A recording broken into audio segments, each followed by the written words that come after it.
আসসালামু আলাইকুম ওয়া রাহমাতুল্লাহি ওয়া বারাকাতুহু। আশা করি সকলে ভালো আছেন। আলহামদুলিল্লাহ, আল্লাহ তাআলার অশেষ রহমতে আমিও ভালো আছি। তো আজকে আমি আপনাদেরকে যেই বিষয়টা অবগত করব সেটা হচ্ছে পিন এবং পাসওয়ার্ড কিভাবে নিজে চেঞ্জ করে নিতে পারবেন ওটিপির মাধ্যমে। প্লাস মোবাইল চেঞ্জ করলে অথবা প্লাস মারলে কিভাবে এগুলার পারমিশন দিবেন। তো সর্বপ্রথম এখানে দেখেন লেখা আছে ফরগেট পাসওয়ার্ড অ্যান্ড পিন, এখানে আপনাকে ক্লিক করে দিতে হবে। ক্লিক করার পরে আপনার যেই নাম্বার দিয়ে অ্যাকাউন্ট করা থাকবে ওই নাম্বারটা আপনি এখানে লিখে দিবেন। আস্তে ধীরে ভিডিওটা দেখবেন, আশা করি সকল কিছু বুঝতে পারবেন। তাড়াহুড়ো করে দেখলে কিছুই করতে পারবেন না। এরপরে এখান থেকে নেক্সট যে অপশনটা দেওয়া আছে ওখানে আপনাকে ক্লিক করতে হবে।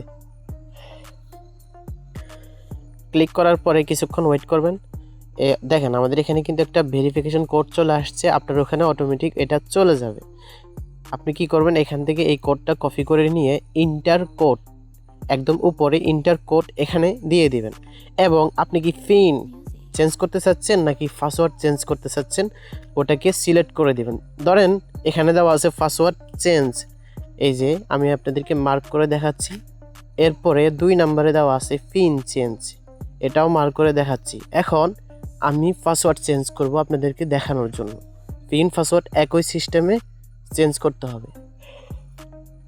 এরপর আপনাদেরকে যে কাজটি করতে হবে, আপনার মন মতো এখানে 6 সংখ্যার একটি পাসওয়ার্ড দিয়ে দিবেন। অবশ্যই সংখ্যা হতে হবে, লেটার দিলে উলটপালট হয়ে যাবে।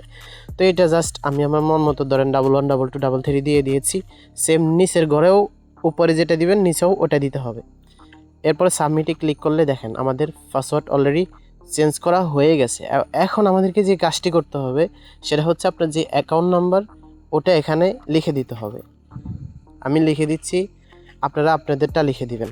এরপরে এখানে যে কাজটি করতে হবে, একটু আগে আপনি যে পাসওয়ার্ডটা রিসেট করছেন ওটা দিয়ে লগ ইনে ক্লিক করতে হবে। এখন আমি লগ ইনে ক্লিক করার পরে এখানে লেখা আসছে your device deactive, please active device. এখন এইটাকে কীভাবে অ্যাক্টিভ করব, সেই জন্য অ্যাপ্রুভ বয় ওটিপিটি ক্লিক করে পূর্বের ন্যায় আমরা আবার ওটিপি পাঠাবো। অলরেডি ওটিপি পাঠানোর পরে 2 থেকে 3 সেকেন্ডের ভিতরে আগের মতো চলে আসবে। দেখেন অলরেডি এখানে ওটিপি চলে আসছে। এখন আপনারা এটাকে কপি করে অথবা আগের মতো এসএমএসে গিয়ে ওখান থেকে দেখে আসতে পারেন। তো আমি এটা কপি করে নিয়েছি, এখানে দিয়ে দিব। দিয়ে দেওয়ার পরে এরপরে লগ ইনে ক্লিক করলে অটোমেটিক এটা লগ ইন হয়ে যাবে।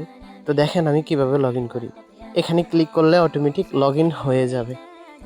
বাকি যে কাজগুলো আছে ইনশাল্লাহ এটা পরবর্তী ভিডিওতে পাবেন। আশা করি এতটুকুই যথেষ্ট।